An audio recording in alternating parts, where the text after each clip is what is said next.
ఒక పక్కేమో అమరావతి కనపడని ఏ, ఇదిగా ఉంటే ఇది కనపడే సత్యం కదా. దీన్ని లోకేష్ అలా విమర్శించడాన్ని మనం ఎట్లా దీన్ని అర్థం చేసుకోవాలా, అలానే రైతులకు ఎలా న్యాయం చేస్తారని మీరు అనుకుంటా ఉన్నారు?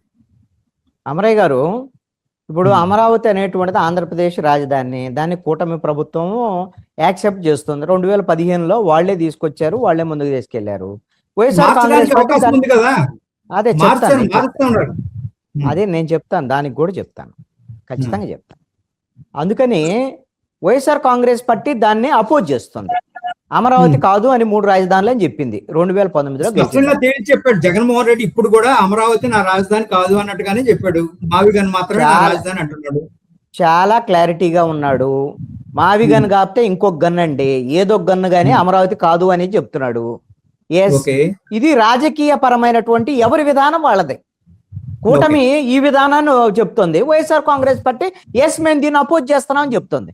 ఇప్పుడు జనం అందరూ, ఇప్పుడు దీంట్లో సమస్య జనము ఏది కావాలని కోరుకుంటారో వాళ్ళు రేపొద్దున ఎన్నికల్లో వాళ్ళకు మద్దతు ఇస్తారు, అంతే కదా. దాని గురించి మీరు తెలుగుదేశం వాళ్ళు, కూటమికి సంబంధించినటువంటి వాళ్ళు వీళ్ళందరూ ఎలా అంటాడు జగన్ మావిగన్ అని అనకూడదని. ఇప్పుడు అంటే మీకు మంచిదే కదా ఒక రకంగా.